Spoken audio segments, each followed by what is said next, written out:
నమస్కారం ఇది సంగతికి స్వాగతం.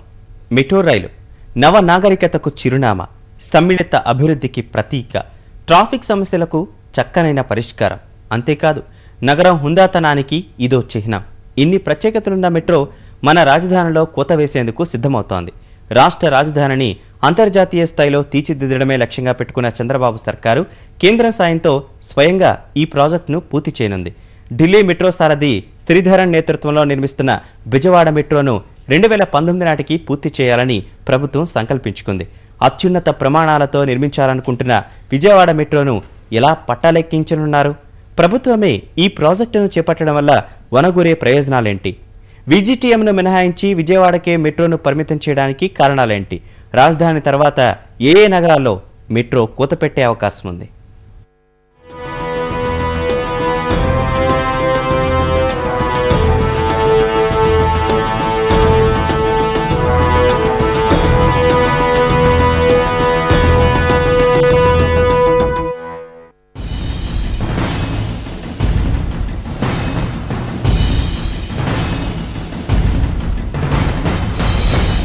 నవ్యాంధ్ర రాజధానికి మెట్రో సొబగులు. 5 ఏళ్లలో ప్రాజెక్టు పూర్తి చేసేందుకు కసరత్తులు. ప్రభుత్వమే నేరుగా ప్రాజెక్టు చేపట్టడంపై సన్నాహాలు. వాణిజ్య నగరం అవసరాలు తీర్చేందుకేనన్న సర్కారు. ఢిల్లీ మెట్రో సారథి శ్రీధరన్ కు బాధ్యతలు. విశాఖ తదితర నగరాల్లో మెట్రో పరుగులకు పరిశీలనలు. విభజన తర్వాత నవ్యాంధ్రకు కేంద్రంగా మారిన బెజవాడ మణిహారంలో మెట్రో రైలు తలుకులీననుంది. ఆంధ్రప్రదేశ్ రాజధానిగా ఎంపికైన విజయవాడ వాసుల కష్టాలు తీర్చేందుకు మెట్రో ప్రాజెక్టుకు ముఖ్యమంత్రి చంద్రబాబు నాయుడు సర్కారు శ్రీకారం చుట్టింది. తద్వారా నగరంలో ప్రజా రవాణా కొత్త పుంతలు తొక్కనుంది. కేంద్ర ప్రభుత్వము ఈ అంశంలో ఇతోధిక సాయం అందించేందుకు సిద్ధమైంది. సర్కారు అనుకున్నట్లుగా అంతా సాఫీగా సాగిపోతే 2019 నాటికి విజయవాడలో మెట్రో ప్రయాణం షురూ కానుంది. కేంద్ర రాష్ట్ర ప్రభుత్వాల ఆసక్తి ఓవైపు, కొత్త రాజధానిగా బెజవాడలో ప్రజా రవాణా అవసరాలు మరోవైపు మెట్రో ప్రాజెక్టు రూపకల్పనకు బీజాలు వేశాయి. నవ్యాంధ్ర రాజధానిగా ఉన్న విజయవాడ నగరంలో ప్రస్తుతమున్న జనాభా 14 లక్షలు కాగా, పూర్తి స్థాయిలో రాజధానిగా రూపు సంతరించుకున్న తర్వాత అనతి కాలంలోనే రెట్టింపయ్యే అవకాశముంది. ప్రస్తుతం సిటీ బస్సులో ప్రయాణిస్తున్న వాళ్ల సంఖ్య 5 లక్షలు కాగా, ఆ సంఖ్య రెండింతలవుతుందని ఒక అంచనా. ఇదే జరిగితే సాధారణ రవాణా విధానాల్లో ప్రజా రవాణా సాగడం కష్టసాధ్యమవుతుంది. ఈ సమస్యల నుంచి రాజధాని నగరాన్ని బయటపడేసేందుకు ప్రణాళికాబద్ధంగా సాగుతోంది సర్కారు. గతంలో విజిటిఎం ఉడా పరిధిలో 4 మార్గాల్లో ఈ ప్రాజెక్టును నిర్మించాలని భావించినా చుట్టుముట్టిన ఆర్థిక సమస్యల కారణంగా 2 మార్గాల్లో విజయవాడకు మాత్రమే పరిమితం చేస్తూ 26 కిలోమీటర్ల మేర నిర్మించేందుకు ప్రభుత్వం సిద్ధమైంది.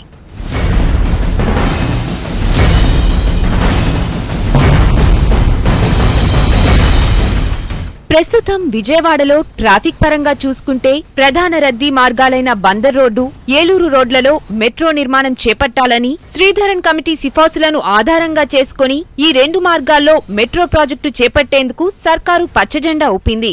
ఇందులో తొలి కారిడార్ గా నగర శివార్లలోని కానూరు నుంచి బెంజ్ సర్కిల్ మీదుగా బందర్ రోడ్డు మార్గంలో జవహర్లాల్ నెహ్రూ బస్టాండ్ కు చేరుకునే మార్గాన్ని నిర్ణయించారు. రెండో కారిడార్ గా బస్టాండ్ నుంచి ఏలూరు రోడ్డు, రామవరప్పాడు రింగ్ మీదుగా జాతీయ దాన్ని కలిపేలా మెట్రో రూపుదిద్దుకోనుంది. పరిమిత భూసేకరణతోనే ఈ 2 కారిడార్లు పూర్తి కానున్నాయి. ఈ నిర్మాణంలో పెద్దగా సమస్యలు కూడా ఎదురుకావని నిపుణులు పేర్కొంటున్నారు. హైదరాబాద్ మెట్రో తరహాలోనే కిలోమీటర్కు ఒక స్టేషన్ నిర్మితం కానుంది. బెజవాడ మెట్రో రైలు ప్రాజెక్టు నిర్మాణంపై ఆసక్తిగా ఉన్న కేంద్ర ప్రభుత్వం ప్రాథమిక నివేదిక కోసం 10 కోట్ల రూపాయలు కేటాయించింది. తొలిదశ అనుమతులు కూడా మంజూరు చేసింది. సాధ్యమైనంత త్వరగా ఈ ప్రాజెక్టును పూర్తి చేసేందుకు వీలుగా ఏర్పాట్లు చేసింది. మన మెట్రో ప్రాజెక్టుకు నిధుల సేకరణ హైదరాబాద్ మెట్రో రైలుకు భిన్నంగా సాగనుంది. కేంద్ర రాష్ట్ర ప్రభుత్వాలు ఇచ్చే నిధులతోనే నిర్మాణం సాగనుంది. అందులో భాగంగానే ప్రజా రవాణాలో ప్రభుత్వ ప్రైవేట్ భాగస్వామ్యాన్ని వ్యతిరేకించే శ్రీధరన్ కు మెట్రో నిర్మాణ బాధ్యతలు అప్పగించడం జరిగింది. ప్రపంచంలో ఇప్పటి వరకు నిర్మితమైన దాదాపు 200 మెట్రో ప్రాజెక్టుల్ని పరిశీలిస్తే వీటిలో సింహభాగం ఓ నగరానికి పరిమితమైనవే కనిపిస్తాయి. దేశంలోనూ ఇదే పరిస్థితి. శ్రీధరన్ కూడా ఈ విషయాన్నే ప్రస్తావిస్తుండటంతో రానున్న 5 ఏళ్లలో మెట్రో పరిధి విజయవాడను దాటే అవకాశం లేదని తేటతెల్లమవుతోంది. We are also preparing a master plan for the city, including the other corridors as well, many other corridors as well. On that, they can run computer program and easily find out what will be the ridership that will come onto this line, and then we will decide the location of stations. Usually the stations will be generally every 1 kilometer there will be a station. Expansion of the city, increase in population, all that we will take into consideration while designing the system as such. ఇక ఆర్థిక అంశాల విషయానికొస్తే ప్రపంచవ్యాప్తంగా ఇప్పటి వరకు నిర్మితమైన metro ప్రాజెక్టులన్నిటికీ నిధులను 2 విధానాల్లోనే సేకరించారు. ఇందులో మొదటి విధానంలో ఖర్చంతా సర్కారే భరించగా, మరో విధానంలో ప్రభుత్వ ప్రైవేటు భాగస్వామ్యంలో నిధులు సేకరించారు. ప్రభుత్వ సొమ్ముతో నిర్మితమయ్యే ప్రాజెక్టులో శ్రమ, నష్టభయం తక్కువన్నది అనుభవాల సారాంశం. అదే ప్రైవేటు సంస్థల భాగస్వామ్యంతో నిర్మించే ప్రాజెక్టులకు 1,00,000 సమస్యలు తప్పవని నిపుణులు స్పష్టం చేస్తున్నారు. హైదరాబాద్ మెట్రో నిర్మాణం కోసం ఎంచుకున్న విధానంపై మెట్రో శ్రీధరన్ చెప్పిందే నేడు జరుగుతోంది. మెట్రో నిర్మాణ విషయంలోనూ రకరకాల పద్ధతులను అనుసరిస్తున్నారు. ఎంచుకునే విధానాన్ని అనుసరించి పెట్టుబడి ఉంటుంది.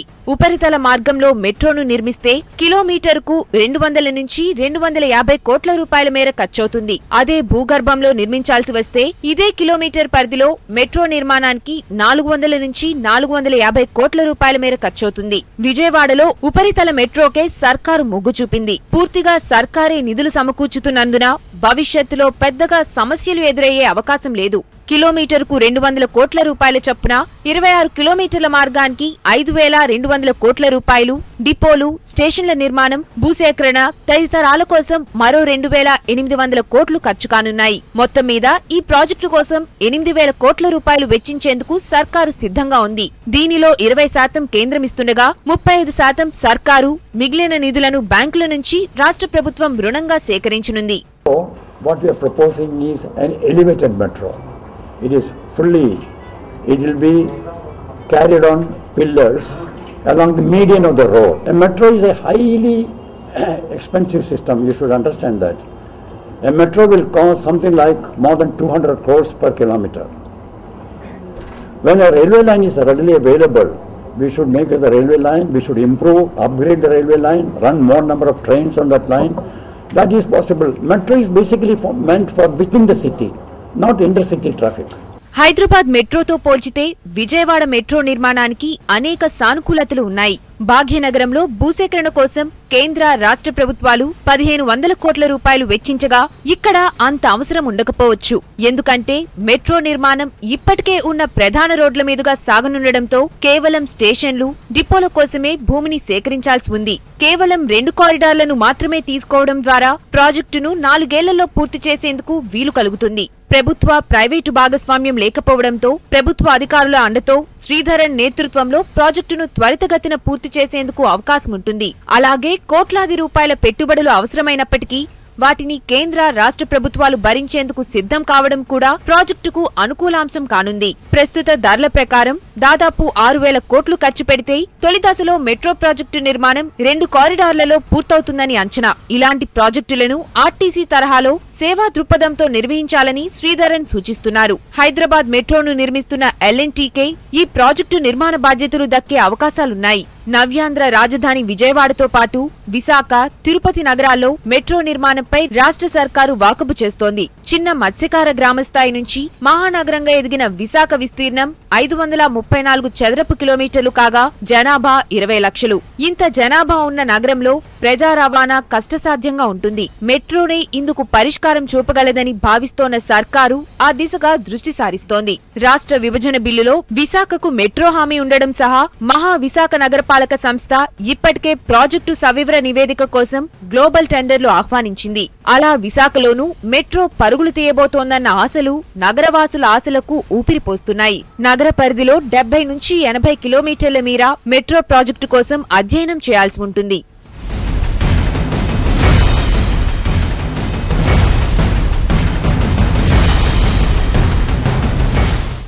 నవ్యాంధ్రను దేశంలోనే అగ్రగామిగా నిలపాలనుకుంటున్న చంద్రబాబు రాష్ట్రంలోని అనేక నగరాల్లో అంతర్జాతీయ ప్రమాణాలు నెలకొల్పాలని భావిస్తున్నారు. ఈ క్రమంలోనే రాజధాని నగరంతో పాటు ఇతర ముఖ్య నగరాల్లో మెట్రో నిర్మాణాన్ని ప్రతిష్టాత్మకంగా తీసుకుంటున్నారు. అంతేకాకుండా బెజవాడ మెట్రో రాజధాని నిర్మాణం ఒకేసారి పూర్తి చేయాలన్నది ముఖ్యమంత్రి సంకల్పం. ప్రస్తుతం రాష్ట్ర ప్రభుత్వం వేసుకున్న ప్రణాళిక ప్రకారం సాగితే 2019 నాటికి నవ్యాంధ్రలో మెట్రో పరుగులు సాకారం కానున్నాయి. భారతీయ సంస్కృతికి జీవం పోసిన గంగా నది నేడు జీవన్మరణ సమస్యను ఎదుర్కొంటోంది.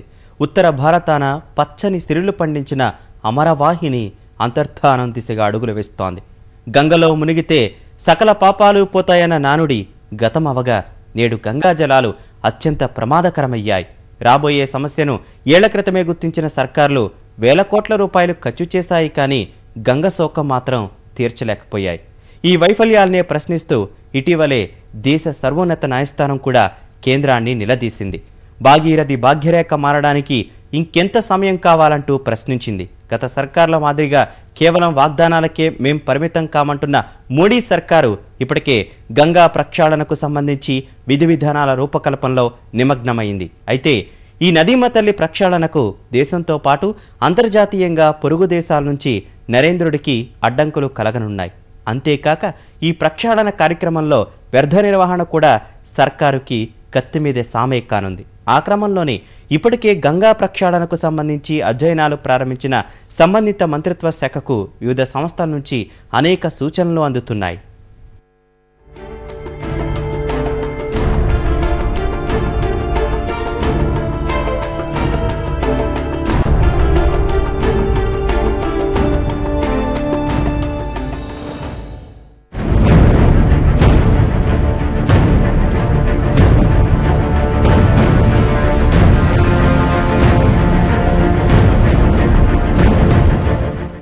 గంగానది ప్రక్షాళన కోసం కేంద్రం ముమ్మర ప్రయత్నాలు. కాలుష్యం కోరల నుంచి భాగీరథిని బయటపడేసేందుకు కసరత్తులు. జాతీయ అంతర్జాతీయ సంస్థల సహకారంతో నదీ శుద్ధికి ప్రణాళికలు. గంగమ్మ ప్రక్షాళనపై ప్రత్యేక శ్రద్ధ కనబరుస్తోన్న సుప్రీం. ఎన్నో కమిటీలు, మరెన్నో సమీక్షలు, లెక్కలేనన్ని హామీలు, గంగమ్మ ప్రవాహాన్ని తలపించిన ప్రక్షాళన నిధులు. ఇలా దశాబ్దాలుగా గంగా ప్రక్షాళన పేరిట అనేక చర్యలు తీసుకున్నా ఫలితం శూన్యం. భూకదంపుడు ఉపన్యాసాలు, చిత్తశుద్ధి లేని నిర్ణయాలతో గంగమ్మ బాగుపడుతుందన్న నమ్మకం సడలుతున్న దశలో ప్రస్తుత ప్రభుత్వం చేపడుతున్న చర్యలు నిర్జీవమవుతున్న గంగోత్రి పుత్రికకు తిరిగి పునర్జన్మనిస్తాయన్న విశ్వాసం ప్రజల్లో కలుగుతోంది. గంగామాత ప్రక్షాళనే తమ ప్రభుత్వ ప్రథమ కర్తవ్యమన్న ప్రధాని మోడీ మాటలతో కాలుష్య కాసారంగా మారిన జీవనది తిరిగి జవజీవాలు పుంజుకుంటుందని అనిపిస్తున్నా వాస్తవంలో మాత్రం లెక్కలేనన్ని సమస్యలు భాగీరథి భాగ్యరేఖకు అడ్డుగా నిలుస్తున్నాయి. ఈ సమస్యల సుడిగుండాలను దాటుకుంటూ భారతీయ సంస్కృతికి అద్దం పట్టే జీవనదిని కాపాడుకోవటం నరేంద్రుడి ఎదుటనున్న అతిపెద్ద సవాలు. గంగానది భారతీయ సాంస్కృతిక జీవధార. ఇది సాక్షాత్తు భారతదేశ తొలి ప్రధాని జవహర్ లాల్ నెహ్రూ ఆ పుణ్య నది గురించి చెప్పిన మాటలు. ఇతిహాస కాలం నుంచి నేటి వరకు విశ్రమించకుండా 2500 కిలోమీటర్ల దూరం ప్రయాణిస్తూ ఉత్తర భారతాన వ్యవసాయానికి ఆలంబనగా ఉంటున్న ఈ జీవనది దేశ ఆర్థిక వ్యవస్థకు వెన్నెముక. అందుకే అధికారంలోకి వచ్చిన ఏ సర్కారైనా గంగా ప్రక్షాళనే తమ ధ్యేయమని ప్రకటిస్తుంది. అయితే క్షేత్రస్థాయి సమస్యలు వారి చిత్తశుద్ధిని ప్రశ్నిస్తూనే ఉన్నాయి. ఈ నేపథ్యంలోనే గంగానది ప్రక్షాళనాంశాన్ని ఏళ్లుగా గమనిస్తోన్న దేశ సర్వోన్నత న్యాయస్థానం ప్రభుత్వాల నిర్వాకాలపై మండిపడింది. దీనికోసం ఏం చేస్తున్నారంటూ నిలదీసింది. ఇప్పటికే 20,000 కోట్ల రూపాయల ప్రజాధనం ఖర్చవగా ఫలితాలు మాత్రం అంతంత మాత్రంగానే ఉండటం వల్ల ఆగ్రహం వ్యక్తం చేసిన సుప్రీం గంగానది ప్రక్షాళనకు తీసుకోబోయే చర్యలపై సమగ్ర నివేదిక ఇవ్వాలంటూ ప్రస్తుత సర్కారుకు సూచించింది. 28 ఏళ్ల నుంచి అంటే రాజీవ్ గాంధీ గంగా యాక్షన్ ప్లాన్ అని 1985లో మొదలుపెట్టినప్పటి నుంచి దీన్ని ఏ విధంగా పరిశుద్ధి చేయాల్సి వస్తుంది అని చెప్పేదాని మీద జరుగుతోంది కృషి. పార్లమెంటరీ స్టాండింగ్ కమిటీ ఏమని తేల్చిందంటే 2012లో ఇదంతా చేస్తూనే ఉన్నారు. 20,000 కోట్ల రూపాయలు ఇప్పటిదాకా ఖర్చు అయింది. కానీ 1985లో ఏ పరిస్థితిలో ఉన్నదో 2012లో కూడా అదే పరిస్థితిలో ఉన్నది అని చెప్పి వాళ్ళు తేల్చారనమాట. మహాత్మా గాంధీ 150వ జయంతి నాటికి పవిత్ర గంగానదిని ప్రక్షాళించాలని మోడీ సర్కార్ ప్రతినబూనింది. ఈ బృహత్తర కార్యాన్ని 3 ఏళ్లలోనే ముగించాలని సంకల్పించిన సర్కార్ 6 నెలల్లోనే ప్రక్షాళన పనులకు శ్రీకారం చుడతామని పేర్కొంది. ఇప్పటికే సంబంధిత శాఖ మంత్రి ఉమాభారతి ఆ దిశగా కార్యాచరణ సిద్ధం చేసుకుని ముందుకు వెళ్తున్నారు. ఇప్పటికే కాలుష్య కోరల్లోంచి బయటపడ్డ థేమ్స్, నైలు నదుల శుద్ధికి అవలంబించిన విధానాలను అధ్యయనం చేస్తున్నారు. గంగా పరివాహకంలో చెట్లను పెంచడం వల్ల అవగాహన కార్యక్రమాలు చేపడుతున్నారు. ఇజ్రాయెల్, జర్మనీ సంస్థలతో సంప్రదింపులు జరుపుతున్నారు. ఆ సంస్థలతో పాటు ప్రపంచ బ్యాంక్ కూడా గంగా ప్రక్షాళనకు కలిసి వస్తామని హామీ ఇచ్చింది. వీటితో పాటు దేశంలోని అనేక స్వచ్ఛంద సంస్థలతో పాటు ప్రజలను కూడా భాగస్వాములను చేయాలని ప్రభుత్వం భావిస్తోంది.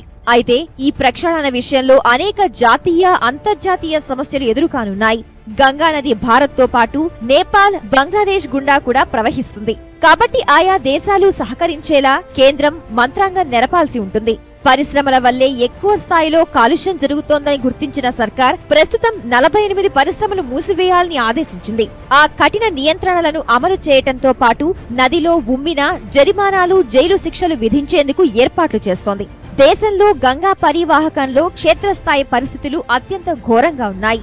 ఎంతో చారిత్రక, పౌరాణిక ప్రాశస్త్యం కలిగిన ఈ జీవనది ఒకనాటి సరస్వతి నదిలానే కాలగర్భంలో కలిసిపోయే పరిస్థితులు దాపురించాయి. కొన్ని చోట్ల కాలుష్య కాసారాన్ని తలపిస్తూ మరికొన్ని చోట్ల పిల్ల కాలువల స్థాయికి పడిపోయింది ఈ మహానది. ఉత్తరాఖండ్, ఉత్తరప్రదేశ్, బీహార్, జార్ఖండ్, పశ్చిమ బెంగాల్ మీదుగా ప్రయాణిస్తూ హుగ్లీ దగ్గర సముద్రంలో కలుస్తుంది ఈ జీవనది. ప్రయాణం మొదలుపెట్టిన ఒక 30 కిలోమీటర్ల దూరం నుంచి కాలుష్య వాహినిగా మారింది ఒకనాటి అమరవాహిని. ఈ పుణ్యనదిలో స్నానమాచరిస్తేనే సకల పాపాలు హరిస్తాయన్న నానుడి నుంచి ఈ నదిలో మునిగితే సకల రోగాలు ప్రాప్తిస్తాయన్న స్థాయికి మన గంగమ్మను దిగదార్చుకున్నాం.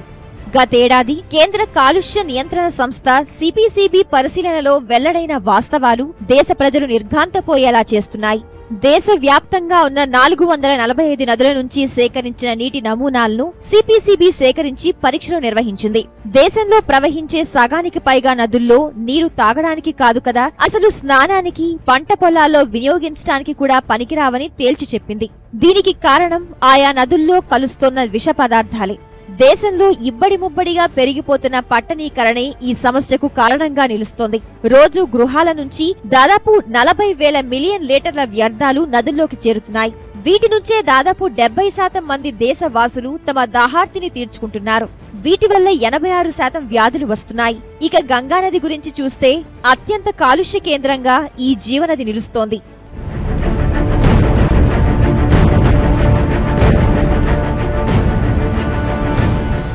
గంగమ్మ ప్రవహించే వారణాసి నుంచి హుగ్లీ దాకా నది చుట్టూ కమ్మేసిన పట్టణీకరణ, పారిశ్రామికీకరణే ఇప్పుడు సవాల్ విసురుతోంది. ఇక్కడ గంగా జలాల్లో జరిగిన అధ్యయనాలు భారతీయ సమాజాన్ని మరింత దిగ్భ్రాంతికి గురి చేస్తున్నాయి. హరిద్వార్ వద్ద గంగలో కోలిఫామ్ అనే బ్యాక్టీరియా స్థాయి 5,500కు చేరింది. ఇది అనుమతించదగిన స్థాయి కంటే 500 రెట్లు ఎక్కువ. ఇక గంగ మొదలయ్యే గౌముఖి మొదలుకొని హరిద్వార్, రిషికేశ్ వరకు చేరే మానవ వ్యర్థాల వల్లే హరిద్వార్ దగ్గర పరిస్థితి ఇలా ఉందని పేర్కొంది. ఆదిలో ఈ సమస్యలకు కారణం మానవ వ్యర్థాలే. ఏటా సగం కాలిన మృతదేహాలు వేలల్లో నదిలో కలుస్తున్నాయి. అక్కడి నుంచి కాన్పూర్ వరకు అనేక చోట్ల నీటిలో ఆమ్లజని శాతం ఉండాల్సిన దానికంటే ఎన్నో రెట్లు లోటులో ఉంటోంది. సాధారణంగా ఏ నదైనా తనను తాను శుభ్రం చేసుకుంటుంది. అయితే గంగానదికి మాత్రం ఆ అవకాశం లభించక చిక్కి శల్యమైపోతోంది. గంగానది నేడు ఎదుర్కొంటున్న ఈ సమస్యకు ప్రధాన కారణం నదీ పరివాహక ప్రాంతంలో అడ్డు అదుపు లేకుండా సాగిపోతున్న పట్టణీకరణ, పారిశ్రామికీకరణే. గంగమ్మ ఒడ్డునున్న పట్టణాలు, నగరాల్లోని వ్యర్థాల్లో దాదాపు 96% గంగలోనే కలుస్తున్నాయి. సిపిసిబి నివేదిక ప్రకారం 2,723 మిలియన్ల వ్యర్థాలు రోజు నదిలో కలుస్తున్నాయి. అయితే వాస్తవంలో ఇది 2 రెట్లు పైనే ఉంటుందని ఒక అంచనా. నదిలోకి కలుస్తున్న వ్యర్థాలను శుద్ధి చేసేందుకు పరివాహక ప్రాంతంలో దాదాపు 64 నీటి శుద్ధి ప్లాంట్లను ఏర్పాటు చేసింది. అయితే వాటిలో 60% ప్లాంట్లు మాత్రమే పనిచేస్తున్నాయి. మిగిలినవి నిధుల లేమితో సతమతమవుతున్నాయి. ఈ కారణంగా 45% వ్యర్థాలు మాత్రమే శుద్ధవుతున్నాయి. నదీ ప్రవాహం పొడవునా 764 పరిశ్రమల నుంచి దాదాపు 500 మిలియన్ లీటర్ల వ్యర్థాలు గంగా జలాల్లో కలుస్తున్నాయి. కాన్పూర్ దగ్గర పరిస్థితి మరీ అధ్వానం. అక్కడున్న తోళ్ల పరిశ్రమ నుంచే దాదాపు 8% వ్యర్థాలుంటున్నాయి. ఎస్టీపీ అంటారు, సివేజ్ ట్రీట్మెంట్ ప్లాంట్స్ అంటారు, శుద్ధి చేసేటువంటి ప్రక్రియ అనమాట. ఆ ప్లాంట్లో దాదాపు 500 దాకా కట్టారండి. కడితే కూడా దానిలో కొన్ని లొసుగులు ఏర్పడ్డాయి. అంటే ఏమిటి, అది నిరంతరం పవర్ సప్లై ఉండకపోవడము, తర్వాత కొన్ని సమయాల్లో అది వ్యర్థాలు అలాగే గంగాలో కలవడము, తర్వాత మున్సిపాలిటీకి అది మెయింటైన్ చేసే స్తోమత లేకుండా కొన్ని చోట్ల ఉండడము, తర్వాత సోర్ లైన్ దానికి కనెక్ట్ కాకుండా పోవడము, డైరెక్ట్గా గంగలో కలవడము, ఇలాంటి సాధక బాధకాలు ఉన్నాయి. గంగానది కాలుష్యానికి ముఖ్యంగా 3 అంశాలు కారణమవుతున్నాయి. ఒకటి జీవ సంబంధిత కాలుష్యం అయితే, రెండవది పారిశ్రామిక వ్యర్థాలు, మూడవది వ్యవసాయ వ్యర్థాలు. ఇందులో జీవ సంబంధిత కాలుష్యాన్ని నదులే శుభ్రం చేసుకోగలవు, మిగిలిన రెండింటితోనే ప్రమాదం. అంతేకాకుండా నదిపైన నిర్మించిన భారీ జలాశయాలు సహజమైన నదీ ప్రవాహానికి అడ్డంకిగా ఉంటున్నాయి. జలాశయాల్లోని 100% నీరు ఇతర అవసరాలకు మళ్లిస్తుండటంతో ప్రవాహం నిలిచిపోయి కాన్పూర్ దగ్గరకు వచ్చేసరికి గంగానది ఒక మురికి కూపాన్ని తలపిస్తోంది. దానికి ముందు అలహాబాద్ లో యమున కలిసి కొంతమేర తన సోదరికి ఊరటనిచ్చినా అది ఎంతోసేపు నిలవటం లేదు. కాస్త దూరంలోనే నదిలో కలుస్తున్న వ్యర్థాలు గంగానదిని మరలా మరణం వైపు నడిపిస్తున్నాయి.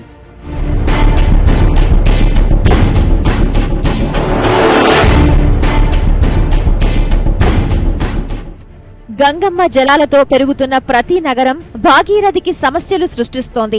గంగోత్రిలో ప్రయాణం మొదలుపెట్టే ఈ గంగమ్మ ప్రవాహానికి తొలి అడ్డంకులు దేవప్రయాగ నుంచే మొదలవుతున్నాయి. అక్కడ నిర్మించిన లెక్కలేనన్ని జల విద్యుత్ కేంద్రాలు గంగ పరవళ్లకు తొలి అడ్డంకులు సృష్టించడంతో పాటు జరుగుతోన్న పర్యావరణ విధ్వంసం నదీని కలుషితం చేస్తోంది. తర్వాత కాన్పూర్, సంగం, వారణాసి నగరాల నుంచి వెలువడుతోన్న వ్యర్థాలను తొలగించాలంటే మానవ మాతృలకు సాధ్యం కాని పరిస్థితి. బెంగాల్లో దక్షిణేశ్వర్ నుంచి హుగ్లీలో బంగాళాఖాతం వరకు కలిసే డైమండ్ హార్బర్ వరకు ప్రతి చోట ఈ కాలుష్యం తీవ్రమవుతూనే ఉంది. ఉత్తరాఖండ్ లో మొదలయ్యే గంగా ప్రవాహానికి ఆ రాష్ట్రంలోనే దాదాపు 440 మిలియన్ లీటర్ల వ్యర్థాలు కలుస్తున్నాయి. ఉత్తరప్రదేశ్ లో 1000 కిలోమీటర్లు ప్రవహిస్తూ ఆ రాష్ట్రాన్ని సస్యశ్యామలం చేయటమే గంగమ్మ తప్పన్నట్లు రోజుకి 3183 MLDల వ్యర్థాలు చేరుతున్నాయి. బీహార్లో 405 కిలోమీటర్ల దూరం పరవళ్లు తొక్కుతున్న నదిలోకి 580 MLDల వ్యర్థాలు చేరుతున్నాయి.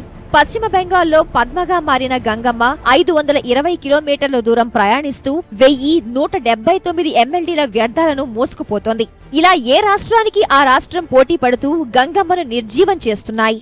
జాతీయ, అంతర్జాతీయ సమస్యలను అధిగమించి పారిశ్రామికవేత్తల ఒత్తిళ్లను పక్కన పెట్టి నదీ ప్రక్షాళన చేయాల్సి ఉంటుంది. ఇది సాధించటం పెద్ద విషయమేమీ కాదు. కాకపోతే అసలు సమస్యల్లా ఒక్కటే, నదీ వ్యర్థాలను ఎక్కడ వేయాలి.